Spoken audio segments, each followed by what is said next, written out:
적을 입었고 영생과 하나님 성령 안에서 살게 된 존재가 되었습니다.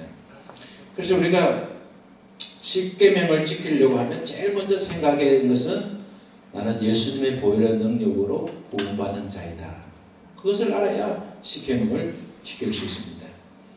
하나님께서 이스라엘 백성에게 십계명을 지키라고 주신 말씀의 첫 번째 하나님을 소개할 때 하나님은 나는 너를 종되었던 집에서 구원한 하나님이야. 그것을 주님이 말씀하셨던 것을 여러분 기억해야 됩니다. 이스라엘 백성들이 400년 동안 애굽에서 살면서 그들은 그 삶의 400년 동안 그 영향력을 받을 수밖에 없습니다. 우리가 어떤 지역에 살면 그 지역의 영향력을 받을 수밖에 없는데 400년 동안이라는 것은 벌써 한 세대가 30년을 보면 10세대가 더 지나갔습니다. 그렇기 때문에 태어나면서 종으로 태어났고 태어나면서 할아버지로부터 조상으로부터 하나님에 대해서 말씀은 들었지만 자신들은 여전히 이집트 애굽의 환경 속에서 살았습니다. 이집트는 어떤 나라입니까? 다신교를 섬기는 나라입니다. 이집트는 여러 신들을 섬기는 그런 나라입니다.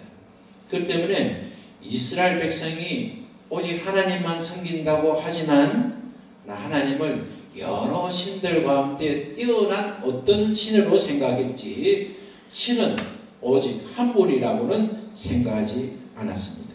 그래서 하나님께서는 첫 번째 주신 말씀은 너는 나 외에 다른 신들을 내게 두지 말라입니다. 한번 받아봅시다. 너는 나 외에는 다른 신들을 내게 두지 말라. 이 말씀은 하나님 외에 다른 신은 없다입니다. 우리에게 주신 첫 번째 계명은 하나님 외에 다른 신은 없다입니다. 우리가 살면서 영적 존재, 영계에서 영적 세계에서 많은 영계의 영들이 있겠지만 신은 오직 하나님 한 분밖에 없습니다. 왜 그렇습니까? 주인 되시는 분은 하나님밖에 안 계세요. 우리가 우리의 집으로 많은 사람이 출입하지만 주인은 한 사람인 것처럼 오늘 이 세계에서 보여지는 수많은 영적인 그런 지배자가 있는 것처럼 보이지만 하나님은 한 분밖에 없어요. 우주 만물을 창조하시고 인간을 창조하시고 우리를 구원해 주신 분은 또 구원할 수 있는 분은 오직 하나님 한 분밖에 없습니다. 그래서 예수님 요한복음 17장 3절에 이렇게 말씀하셨죠. 영생은 영원히 사는 것은 곧 유일하신 하나님과 오직 한 분밖에 계시지 않는 하나님과 그의 보내신 자 예수 그리스도를 아는 것이다. 그렇게 했습니다. 우리가 구원받은 자는 어떤 자입니까? 하나님은 한 분밖에 계시지 않는다. 신은 하나님 한 분이시다 라고 믿고 의지하는 것이 영생의 길을 걷는 것입니다. 사랑하는 가정 여러분, 우리가 이 시대를 살면서 하나님을 믿는다면서도 하나님은 많은 신들 가운데 한 분인 것처럼 생각해서는 안 됩니다. 받읍시다. 하나님은 한 분뿐이시다. 하나님은 한 분뿐이시다는 것은 신은 하나님밖에 없다는 것입니다. 신은 하나님 한 분밖에 없습니다.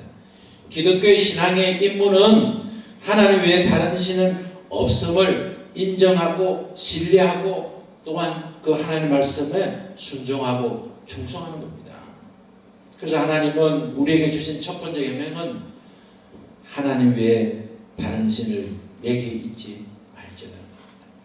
우리 마음에 우리 생각에 하나님 한 분밖에 없다는 생각을 가져야 됩니다. 그런 생각을 갖지 않는 것은 하나님 앞에 축복받지 못하는 길입니다.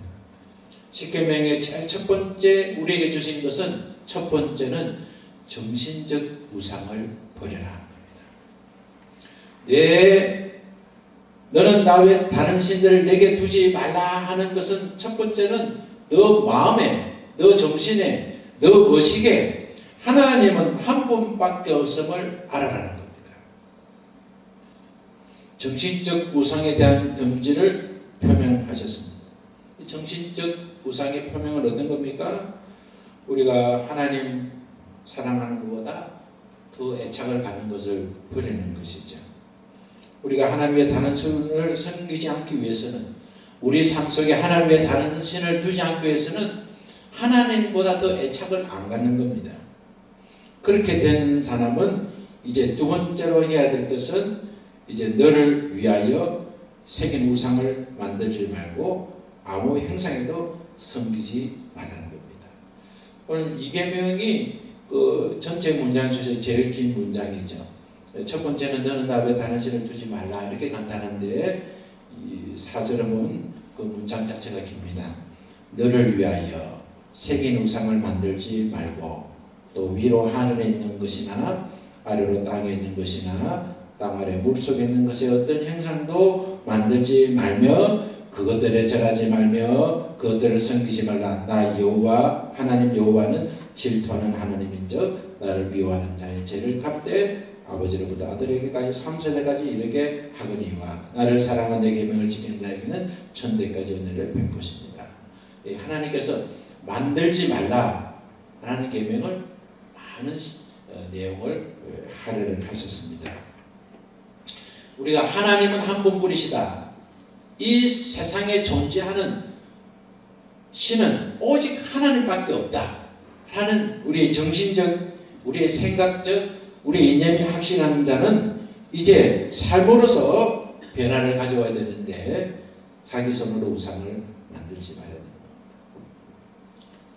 받합시다. 생각을 바꾸고 행동을 바꾸어라. 그것이 1계명 2계명입니다. 1계명은 생각을 바꾸어라. 하나님은 한 분밖에 없어. 2계명은 그런 생각을 했다면, 그런 믿음이 시작됐다면 행동을 바꿔야 되는데 그 행동에 바꾸는 것은 어떤 행동을 했느냐. 하나님은 한 분밖에 없다는 그런 실천된 삶을 살아가는 겁니다. 너 손으로, 너 말로, 너 행동으로 무엇을 만들고 무엇을 행동할 때 정말 하나님은 한 분밖에 없어. 신은 오직 하나님밖에 없어. 하나님의 어떤 신이라고 주장하고 역사가 증거가 일어나도 그것은 다 악한 마귀가 거짓으로 하나님을 믿지 못하다 하는 거짓된 술수에 불과하다는 그것을 정말 믿는다면 행동으로 실천해내는 것입니다. 잘못된 신앙이 되는 것은 하나님의 다른 신이 있다고 생각할 때 신앙이 변질이 됩니다. 그리고 하나님 외에 다른 신이 없다는 것을 알았음에도 여전히 하나님 외에 다른 신이 있는 것처럼 행동하는 것이 신앙의 변질입니다. 사람들은 어떻게 하든지 하나님을 만들려고 합니다. 어떻게 하든지 하나님을 꾸미려고 합니다. 다신교 문화에 살다 보면, 거짓된 문화 속에 살다 보면 그렇게 될 수밖에 없습니다. 이스라엘 백성이 하나님을 섬기지 않았습니까? 섬겼습니다. 하나님을 기도하지 않았습니까? 기도했습니다. 400년 동안 고생하고 고난과 역경 속에서 하나님께 부르짖었고 하나님은 그의 백성의 부르짖는 소리를 들었고 하나님은 내려오셔서 모세를 통해서 구원해 주셨습니다. 하나님이 이스라엘 백성을 홍해를 건너게 하고 만나와 메추라기를 먹게 하면서 하나님이 다른 어떤 신과 다르다는 것을, 오직 하나님만 계신다는 것을 보여주셨습니다. 그런데 불구하고 그들은 금송아지를 만들었습니다. 모세를 통해서 들려지는 하나님이 아니라 만들어서 보고 싶은 하나님의 형상을 만들었습니다. 이집트 문화에서 영향력을 받았기 때문에 그들은 금으로 송아지를 만들어서 그게 절하고 그게 경배하고 거기에서 절구했습니다. 영이신 하나님은 어떠한 형태로든지 만들 수 없습니다. 영이신 하나님은 어떤 형상으로도 대체될 수 없습니다. 그러니까 하나님의 명령을 무시하고 어떤 형상을 만들어서 거기에 절하면 우리는 우상을 섬기게 되고 심판을 받게 됩니다. 하나님의 말씀은 너무나 중요한 말씀이기 때문에 저는 뭐 이런 표현을 쓰면 좀 경망한 표현이라서 죄송하기도 하지만 저는 마치 하나님께서 시상을 걸으셨다 그런 생각이 듭니다. 부모에게 효도하기가 쉽지 않기 때문에 하나님 부모에게 효도하면 시상을 거셨고 또 하나님 앞에 사람이 자꾸만 우상을 만들고 싶어하고 그렇게 하기 때문에 하나님께서 시상을 거셨는데 잘한 자에게 천대의 복을 주고 못한 자에게는 어쩔 수 없이 심판하셔야 되니까 3, 4대의 심판을 하신 것이 아닌가 그런 생각을 해봅니다. 여러분, 하나님을 바르게 예배하는 자는 은혜와 축복이 있습니다. 그러나 하나님을 바르게 예배하지 않는 자는 하나님의 은혜와 축복을 누릴 수가 없습니다. 오늘 여러분이 교회 와서 예배자로 앉아있는 그 큰 축복입니다. 그러나 오늘 우리가 진정한 예배자가 되어서 받는 축복에 비해서는 우리의 복이 큰 축복이 될 수 없습니다. 예수님께서 이 땅에 오셨을 때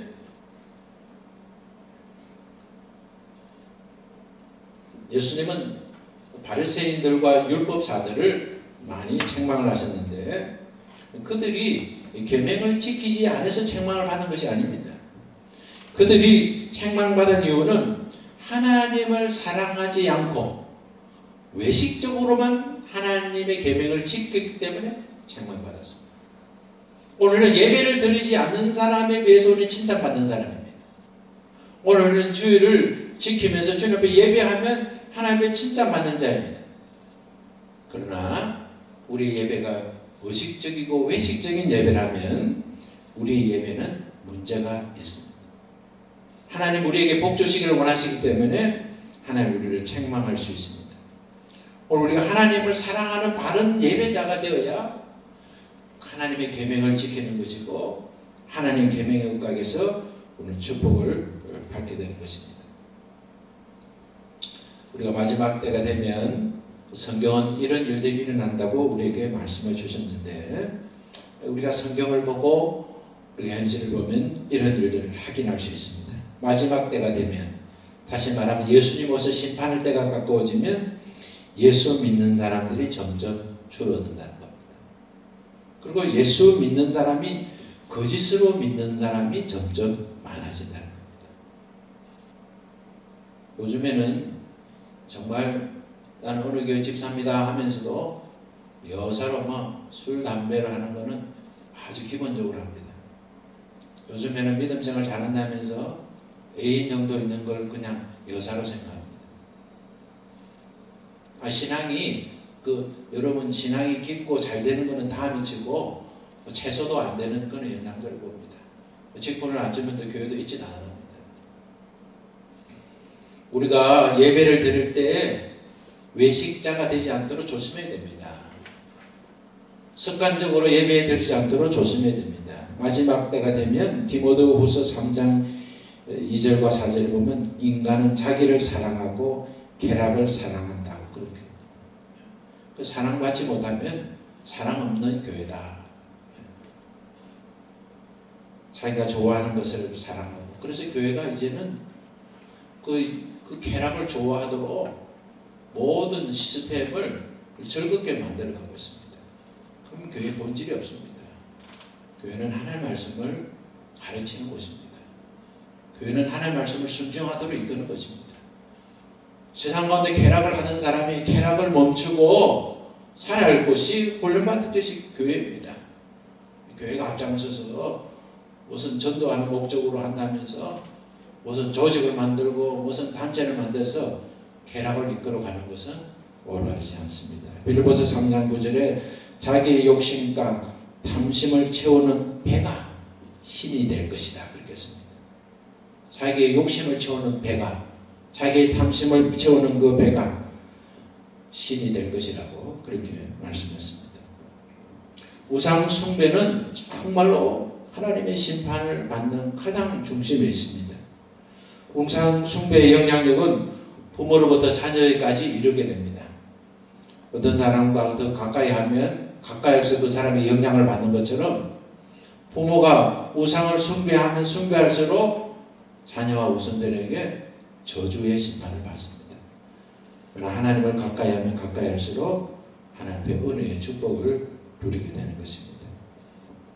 부모가 우상 숭배하면 자녀들도 우상 숭배할 가능성이 높고 부모가 하나님을 잘 섬기면 자녀도 하나님을 잘 섬기게 되는 것은 상식이지 않겠습니까?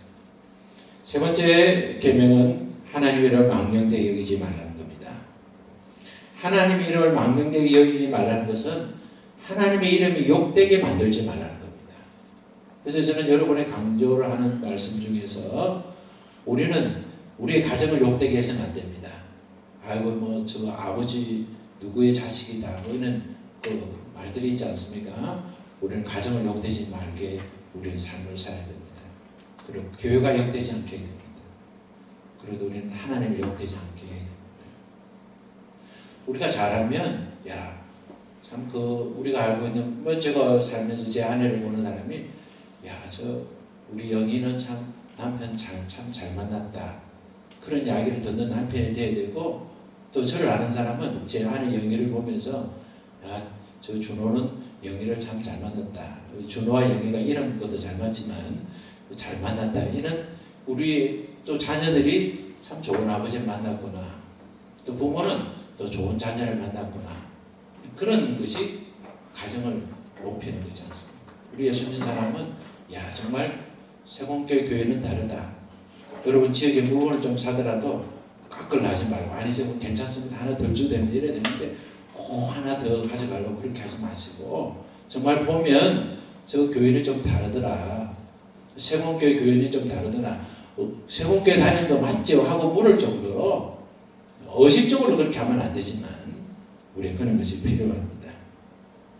우리 모든 말 속에 거친 말이 불경스러운 말이 결국은 하나님 이름을 망령되게 할 수 있습니다. 그렇기 때문에 우리가 말을 쓸 때 좀 저속한 말들, 불경스러운 말들, 거친 말들은 쓰지 않도록 조심해야 됩니다. 옛날에 어머니들 아이를 키우면 얼마나 아이들을 거칠게 키웠습니까? 뭐가 막 만발이나 빠지고 하면서 얼마나 그렇게 거친 말하고 어머니 입에서 막 저주를 하고 막 그렇게 키웠습니다.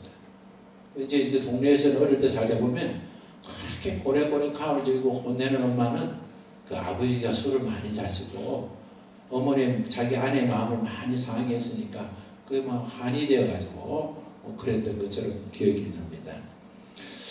우리가 영어의 나쁜 말 중에 불경스러운 말이 오 마이 갓, 오 마이 지저스 말 같은 말이죠. 불경스러운 말입니다.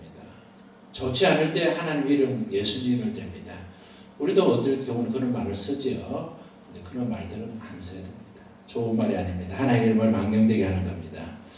불경건한 노래들은 우주 만물을 창조하신 창조주 하나님 이름을 모독할 수 있습니다.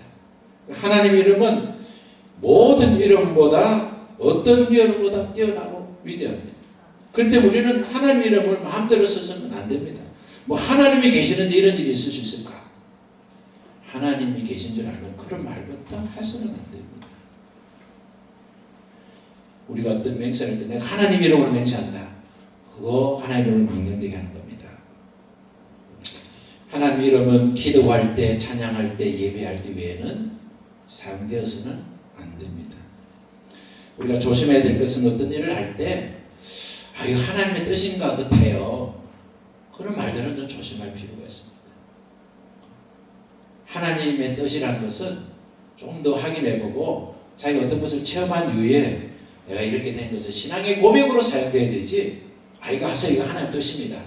그 하나님 뜻인지 알지 못하면서 하나님 뜻처럼 자기의 목적을 위해서 자기의 추종자를 확보하기 위해서 하나님 뜻이라고 밀어붙이는 것은 하나님 이름을 망령되게 하는 겁니다. 그래서 우리는 하나님 이름이 망령되지 않도록 하나님 이름이 업신여김을 당하지 않도록 하나님 이름이 경배와 찬양을 받는 위에 쓰여지지 않도록 조심해야 됩니다. 네 번째 계명은 안식일을 기억하며 거룩히 지키는 것입니다. 8절을 같이 읽겠습니다. 시작. 안식일을 기억하여 거룩하게 지키라. 네. 여러분 사람의 주기는 7일로 되어 있는 거 알고 계시지요? 네. 그 신체적인 리듬은 일주일 단위로 되어 있습니다. 그래서 여성의 배란은 4번의 주기를 마치면 배란이 일어나는 것이죠. 우리의 모든 숫자는 1에서 10까지 딱딱 끊어지려고 하지만 우리 신체 리듬은 7일로 딱 계산이 되어 있습니다. 그 때문에 사람은 7일 주기적으로 끝나고 시작되고 끝나고 시작되게 하나님의 몸을 그렇게 만드셨어요. 그리고 이 우주에 만든 우주 만물의 모든 순리를 하나님께서 그렇게 만드셨어요. 그렇기 때문에 우리는 하나님이 우리에게 주신 대로 6일 동안 일하고 7일에 대한 날은 쉬는 겁니다. 안식이라는 말은 히브리어로 사베드인데 사바트라는 말은 중단한다, 멈춘다는 것입니다. 안식일을 거룩히 지키기 위해서는 일단 중단해야 거룩히 지키는 겁니다. 거룩이랑은 다르다는 것이죠. 완전 다름이죠. 그러니까 6일 동안 완전 다르게 지키는 것이 안식일을 거룩히 지키는 거예요. 안식일에 뭐 거룩한 어떤 특별한 말을 하고 하는 것이 아니라 안식일의 기본은 6일처럼 살지 않는 거예요.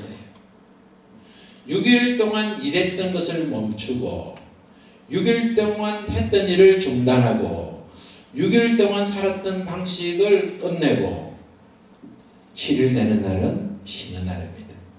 그래서 7일 되는 날은 여섯 동안 하던 일을 멈추고 예배하는 그 위에는 쉬고 멈추면서 안식하는 것입니다. 인간은 일주일에 6일은 일해야 됩니다. 예수님도 하나님이 일하시니 나도 일한다. 그런 성경 교주를 여러분 아시죠? 사람이 일하는 것 참 축복입니다. 하나님이 인간에게 성취하고 정복하고 할 수 있는 활력을 주셨습니다. 사람이 정말 정상적으로 우리가 활동하면 계속 활력이 향상됩니다. 그것이 일하게 되고 또 성취하게 되고 정복하게 되는 하나님 그렇게 주신 계명을 이룰 수가 있습니다.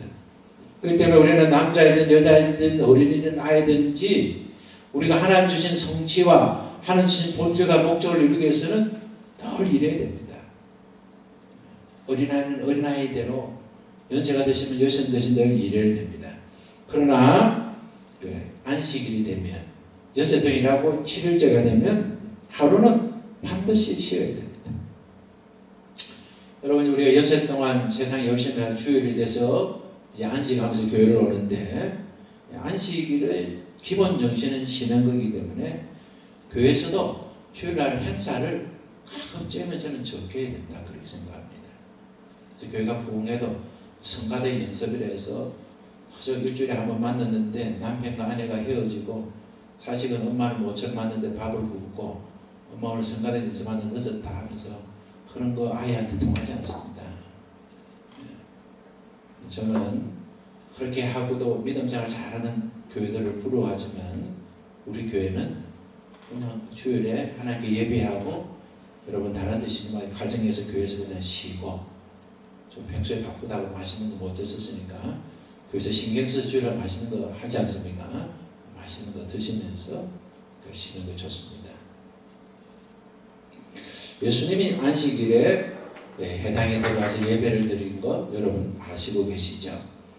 그러나 예수님께서는 안식일에 또 밀밭 사이로 제자들과 걸었던 것도 여러분 알고 있습니다. 제자들이 밀밭 사이로 걸어다가 배가 고파서 이삭을 비벼서 그것을 먹었을 때에 바리새인들이 제자들이 안식일을 일을 한다고 비난했습니다. 예수님께 어떻게 안식일을 거룩히 지키냐고 예수님께 문제를 제기했습니다. 예수님은 문제 삼는 바리새인들에게 이렇게 말씀했습니다. 안식일에 선을 행하는 거, 악을 행하는 거, 생명을 구하는 거, 멸하는 거, 그 둘 중에 어떤 것이 옳으냐고 예수님이 질문했었습니다. 마가복음 2장 27절의 말씀대로 안식일이 인간을 위해서 만들어진 것이지 인간이 안식을 위해서 만들어진 것이 아니라는 겁니다. 여러분을 위해서 교회가 만들어지지 교회를 위해서 여러분을 만든 것이 아닙니다. 교회를 위해서 여러분 출석하는 것이 아니라 여러분을 위해서 교회를 출석해야 되는 거예요. 안식일을 위해서 예배를 오는 것이 아니라 우리를 위해서 예배를 드리는 거예요. 뭐 하나님의 큰 걸 뭘 해드리는 것처럼 생각해서는 안 됩니다. 예배는 하나님께 우리에게 주신 은혜를 고백하는 것이에요. 여자들은 하나님 우리를 사랑해 주시니까 우리도 뭔가 해드려야 하겠냐고 해드리려고 하는 것이 아닙니다. 우리 예배는 구원받고 사랑받는 은혜에 대한 고백이어야 합니다. 우리가 안식에는 일을 해야 되나 일을 해야 되느냐가 아니라 내가 하는 일이 선한 일이냐 내가 하는 일이 살리는 일이냐 죽이는 일을 하는 어떤 일을 하느냐에 관심을 가져야 됩니다. 다섯 번째 내 부모를 공경하라는 겁니다. 하나님께서는 남자와 여자를 창조하시고 남자를 창조하시고 남자를 좀 배필을 주시면서 하나님이 부모를 되게 하시고 그 부모를 통해서 자녀가 출생하게 되었지요. 부모를 공경하는 것은 하나님 주신 율법이고 그것은 하나님 주신 기본 신앙의 태도입니다. 그럼 부모를 공경하는 것은 무엇입니까? 첫 번째, 부모의 말씀을 순종하는 겁니다. 두 번째는 부모를 귀하게 여기는 겁니다. 세 번째는 부모의 말씀할 때 경청하는 겁니다. 오늘 아침에 보니까 동료이가 할머니 말씀을 잘 경청하고 있던데 경청하는 것만 해도 효자하는 겁니다. 우리가 중요하게 생각하는 것은 부모를 기쁘게 하기 위해서 부모를 공경하는 것이 아니라 하나님을 기쁘게 하기 위해서 부모를 공경해야 됩니다. 그것이 부모를 공경하는 계명을 지키는 겁니다. 그것이 안 되면 우리가 신앙이 흔들릴 수 있습니다. 부모를 공경하는 것이 쉽지 않습니다. 그래서 그걸 의무로 공경하다 보면 힘이 듭니다. 그러나 하나님 율법을 주신 것은 부모를 공경하는 것은 하나님을 공경하는 것이고 하나님을 기쁘게 하기 위해서 부모를 기쁘게 해야 되는 것이 하나님 우리에게 주신 축복인데 두 가지 약속을 했습니다. 장수의 복을 주겠다. 오래 사는 거 복입니다. 하나님께 복이니까 부모에게 잘하면 장수의 복을 준 것이죠. 아유 내가 무슨 죄가 많아서 이 세상에 이렇게 오래 사나. 예수 믿는 사람이 만약에 그 말했다면 불신앙입니다.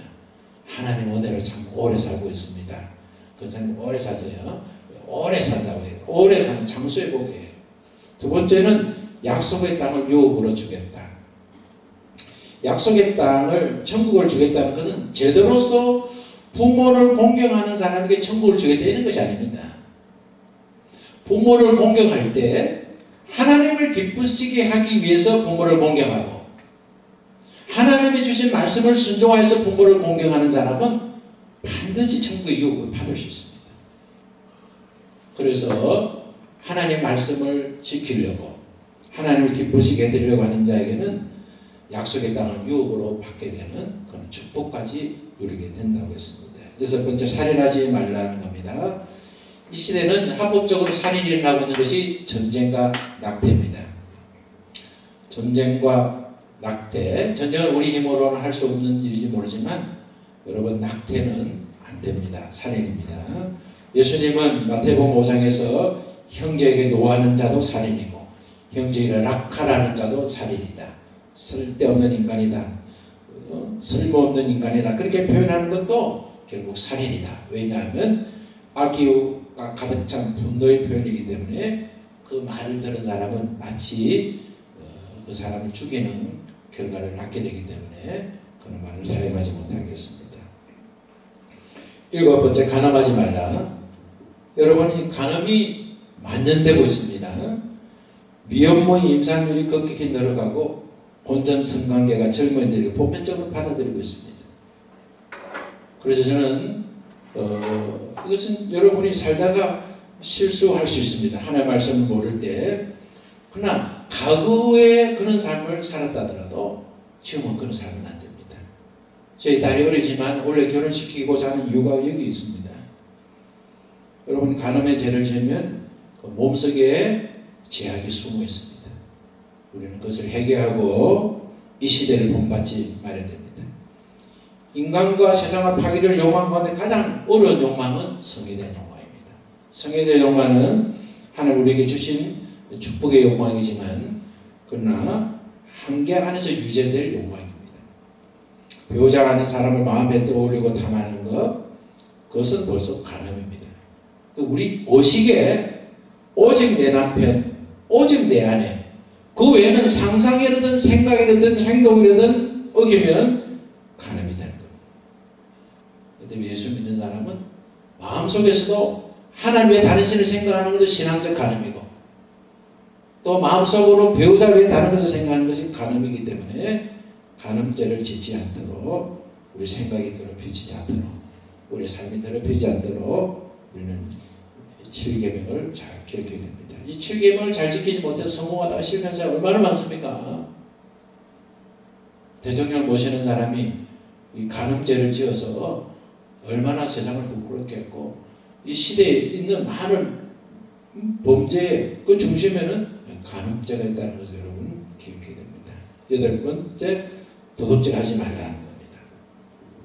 하나님께서 인간에게 일하고 생산하고 이루고 완성하고 소유하는 제대로 창조했기 때문에 우리는 그걸 일하고 소유하고 얻고 싶은 욕망이 있습니다. 욕망은 나쁜 것이 아닙니다. 우리가 성에 대한 욕망이든 소유에 대한 욕망은 나쁜 것이 아닙니다. 한계를 넘었을 때 문제가 생기고 불법일 때 문제가 생길지 합법적인 것은 문제가 되지 않습니다. 합법은 아름다운 결과를 낳지만 불법은 문제를 생깁니다. 인간이 가지고 있는 가장 대표적인 것 하나가 도둑질하는 겁니다. 하나님께서 에덴 동산에서 하지 말라고 했는데 첫 번째 한 것이 도둑질입니다. 하와가 하나님 먹지 말라는 선악과를 훔쳐먹었습니다. 그것이 첫 번째 도둑질입니다. 하나님께서 이스라엘 백성을 애굽에서 가나안으로 인도하셨는데 거기서 일어난 첫 번째 죄악이 도둑질이었습니다.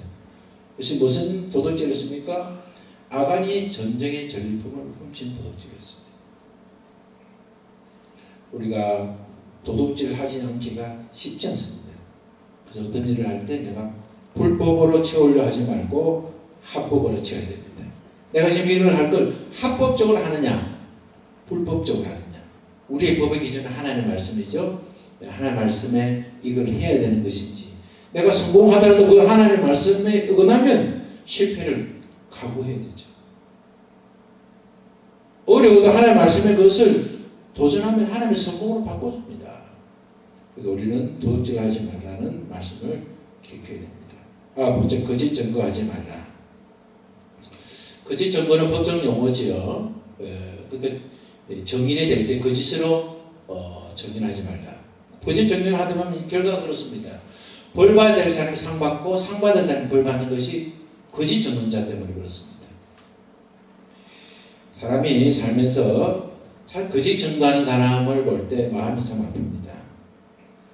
여러분 이제 살다 보면 사실과 진실이 여러분 다르지 않습니까? 예수님께서 사람들이 나를 볼 때 나는 포도주를 좋아하고 먹기를 탐한다고 너희들이 그러지 않느냐, 그렇게 말씀한 거 여러분 아시죠? 예수님이 정말 그렇게 탐했습니까? 그럼 예수님이 포도주를 같이 말고 마시고 그들과 함께 음식을 먹었던 것은 사실입니다. 그러니까 진실은 탐하지 않았습니다. 저는 우리 교회를 두고 막 사실과 다르게 또 진실과 다르게 말씀하시는 거 보면 마음이 아픕니다.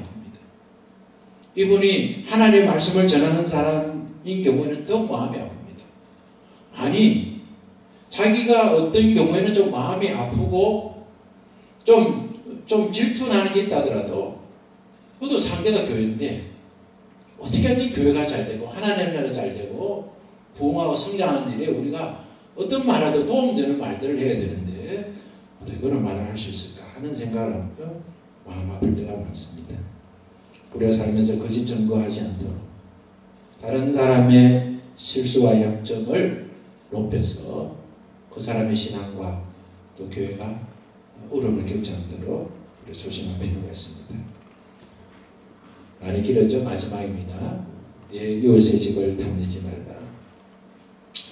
여러분, 탐심은 사람의 마음을 부패시키는 심각한 전염병인데, 탐심이라는 것은 사실 나쁜 말이 아닙니다. 중립적 다릅니다. 탐심이라는 말은 기대한다, 목말려한다, 간절히 바란다, 추구한다 이런 뜻이거든요.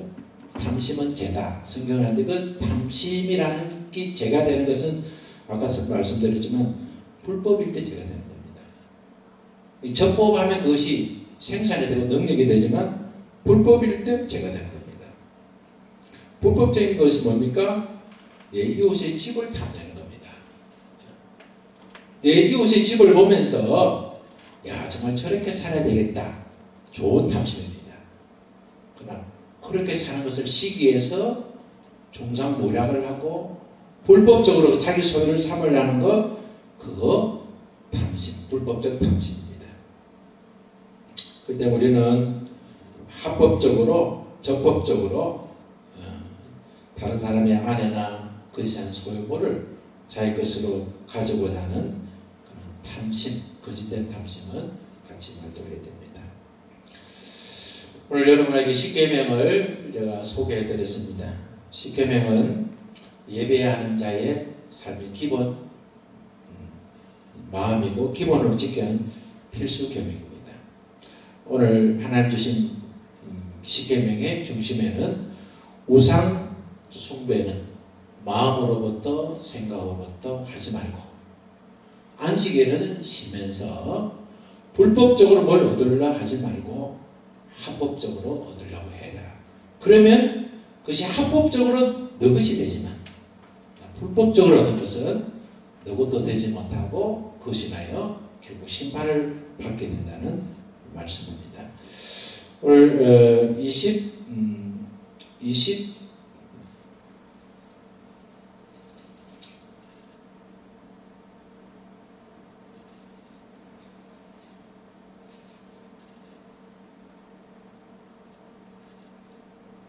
25절, 24절, 25절, 26절 읽고 마치겠습니다.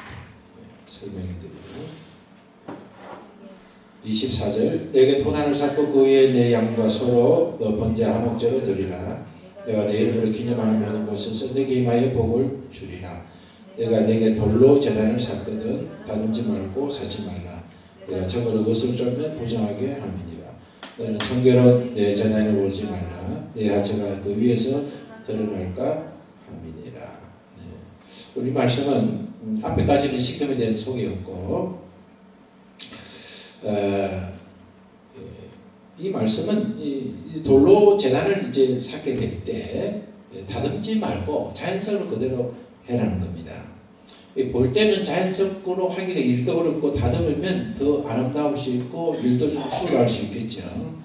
하나님께서는 어떤 연장으로 어떤 형태로도 만들면 그것은 하나님 위해서 더러워진 것을 내가 간주하겠다. 그렇게 말씀했습니다. 여러분 이 말씀은 예배를 할 때 우리가 만들었던 거칠애를 배제해야 될 것을 말씀하고 있는 것이라고 생각됩니다. 예배는 전시형이 아닙니다. 예배는 어떤 행동이건 간에 거칠애가 되지 않도록 또 하나님께 무례한 행동이 되지 않도록 조심해야 됩니다.